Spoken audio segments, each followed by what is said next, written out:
nung nakarang araw ay pinag-usapan natin sa vlog yung tatlong Pinay gymnast na nagrepresent ng Pilipinas sa Paris Olympics.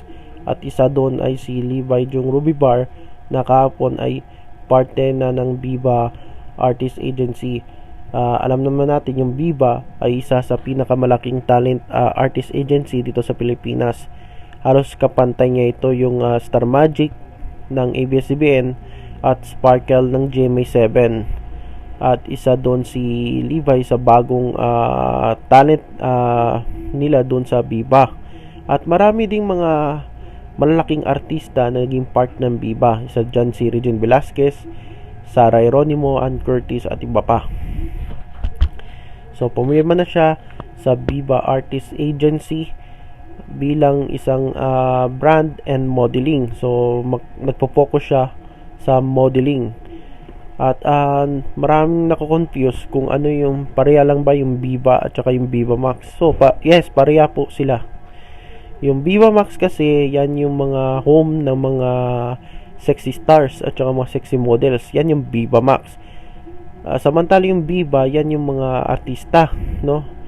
Yung lalo na yung mga meron silang kasi Viva Films, no? Yan yung mga gayong Julia Barreto, yan parte din yan ng Viva. So magkapareha lang yan sila, silang lahat yung mga Viva artists, no? At itong si Levi maganda, tisay at may tsura. At hindi na bago ito kasi may lahi itong mga artista Yung mga parents niya, yung mga both pinasok yung pag-arte. Halimbawa itong dad niya ay isang Hollywood actor, no? At saka yung mom niya ata, no, pumasok din sa acting, no?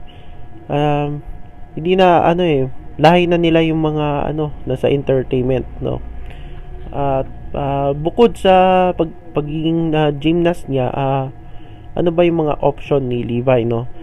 Pwede rin siya modeling kasi nagmo-modeling daw siya beauty queen, pwede yan mag-represent ng Pilipinas sa anumang pageant competitions gaya ng Miss Universe. At artista pwede rin, no? Pwede rin siya sa mga movies ipasok, no? Yung mga alam mo naman, mga leading ladies action films, ganyan. At kung ang Viva ay gagawa ng isang movies or sa television kung saan ay isang isang bata nangangarap maging gymnast, no? Pwede rin gawin ng Viva yan, tapos si Levi ilagay diyan sa bilang mentor, no? Pwede. Kagaya yung sa GMA7, natandaan nyo yung Hearts on Ice na isang babae na gustong maging professional ice skater. So pwede rin yan gawin ng Viva ng isang bata na nangangarap maging gymnast at sumali sa competitions, world competitions like Olympics. So ang focus ni Levi ata ay paghandaan yung SEA Games. Makasali siya sa SEA Games, sa Asian Games at sa LA 2028. So yan yata yung focus niya. Pero kung alam mo naman sa ganyang lalo na sa sports, merong swerte, meron naman ng hindi. So kung hindi time yung hindi para sa kanya yon, pwede siyang mag-iba ng ginagawa. So ganun lang yun. So congratulations kay Levi, parte na siya ng Viva Artist Agency.